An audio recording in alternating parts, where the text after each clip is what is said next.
Recently, I've been asking myself, how do you stay soft when the world around you keeps getting harder and harder to live in? Like how? Like how, Sway? How? And not in a soft, like cute kind of aesthetic kind of way, but in a real way, a way that feels like preservation. Because right now, it's about survival.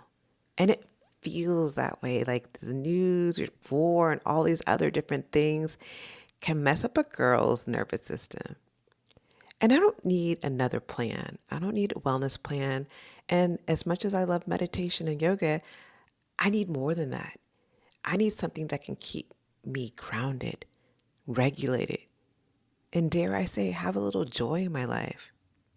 So today's episode is a little bit lighter one where I'm not offering any advice, insights, or framework into the soft life era.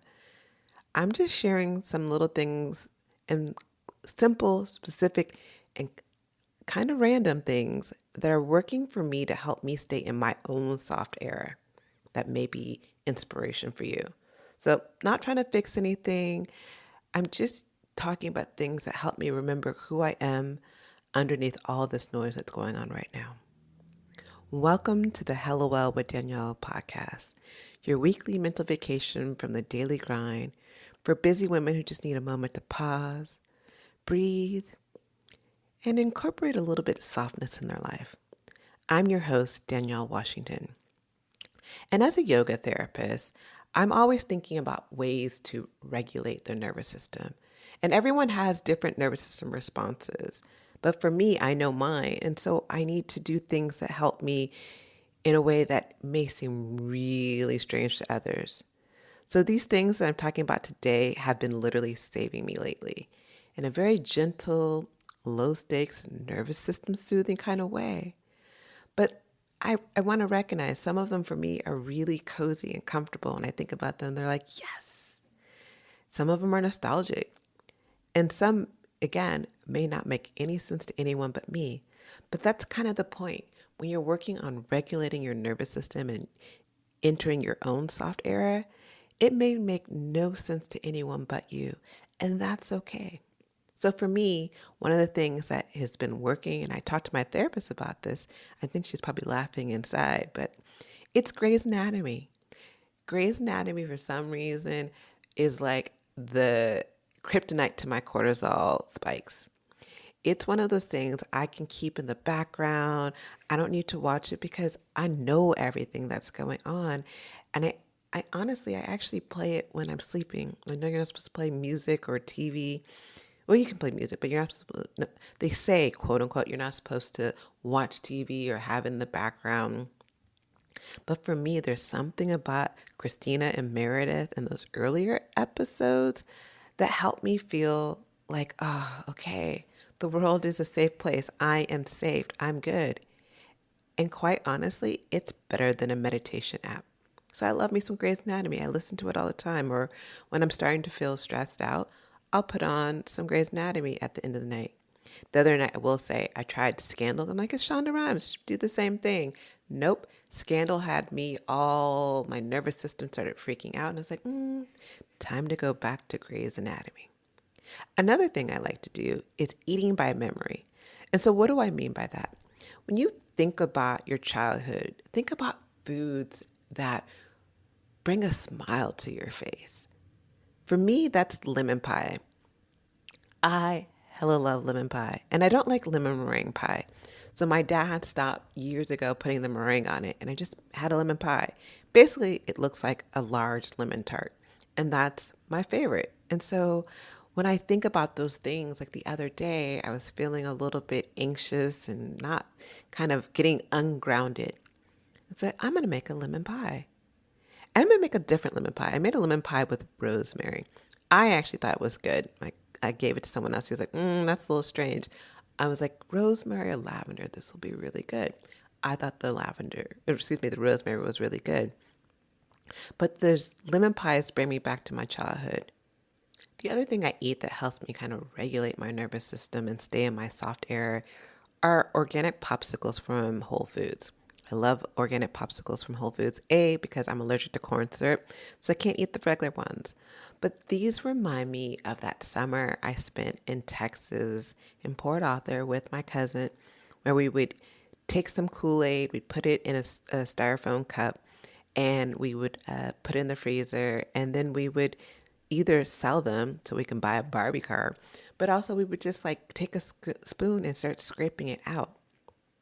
I don't have time to be waiting to make my own version of a popsicle, but I love that this eating those popsicles, especially like the strawberry ones, reminds me of those days with my cousin, reminds me of those days being with my grandmother.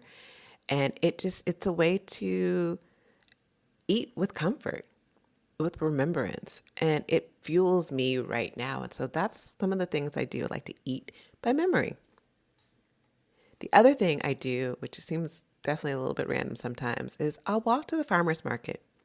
My walk to the farmer's market, I'm looking at all the trees, I'm looking up at the sky, I'm looking at the squirrels. I'm just kind of strolling. I'm not walking with purpose. I'm walking unrushed, simple.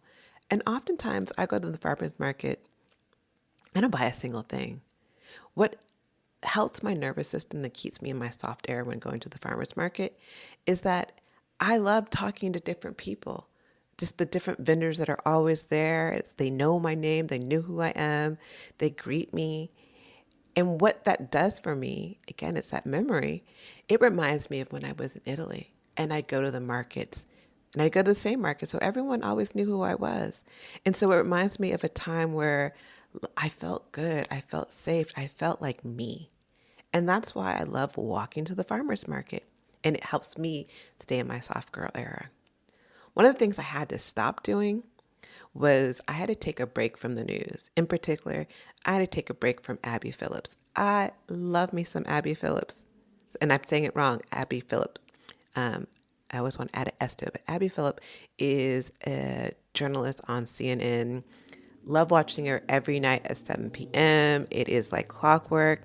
But what I was realizing was the tensions in the room and what's going on, the noise was getting too close. And it was messing with my nervous system. Like I'd watch the show and I would like the show, but then I would find out afterwards I didn't feel well. So I had to take a break. I miss her, but I don't miss the tension that that show was starting to cause me. Another thing that I did was I used ChatGPT. I love me some ChatGPT.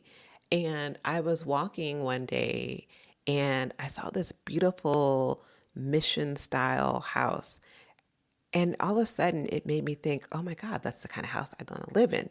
Not in this neighborhood, but I'd like to live in a house like that when there's water, I have a pool, I have a view. And so I asked ChatGPT to create my dream house. I described the windows, the lighting, the vibe, and I didn't know where exactly this was going to be, but I just imagined what my mind desired. And it created me my dream house, which sparked me to create a vision board with my dream house, all the different things I want to see and do. And I added myself within that. That to me was such a joy. And it's something for me. And I actually took a picture of it so I can look at it constantly and see, okay, this is what I'm living for. This is what is in store for me in my future. The other thing I created on ChatGPT to go into my vision board, I was listening to this book and it was talking about how they were talking to their older 80-year-old self. And I was like, oh, I can create my old 80-year-old self is like, I see her as Claire Huxtable, but with a dashiki who's just chilled and relaxed. And so I asked ChatGPT to create an 80-year-old Claire Huxtable who's looking really relaxed and soft in a meditative pose. And then I thought about it. Why can't I create my own? Why can't I create me? So I created my 80-year-old self in this meditative, wise woman space. And so I added that to my vision board. And so when I look at myself, I sometimes will ask myself from my 80-year-old perspective, questions of how can I survive what's going on? How do I stay in the soft girl era? And it's a beautiful conversation that I've been developing with my 80-year-old self because she always knows what to kind of tell me. Lastly, the thing that has really been helping me in this moment of trying to quiet the noise is setting some boundaries with conversations. Not everyone deserves access to you. And these days, people are getting cut off left and right. And it's not any shade to anyone, it's a strategy because that's how I'm preserving my peace.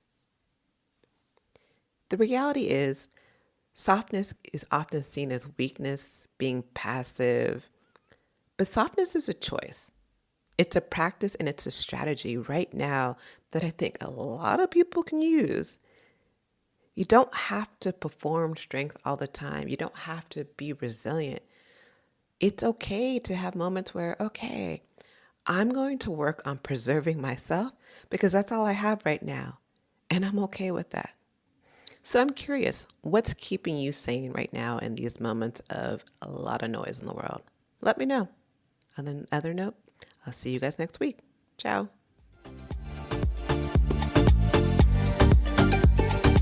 Thanks for joining us this week on the Hello Well with Danielle show.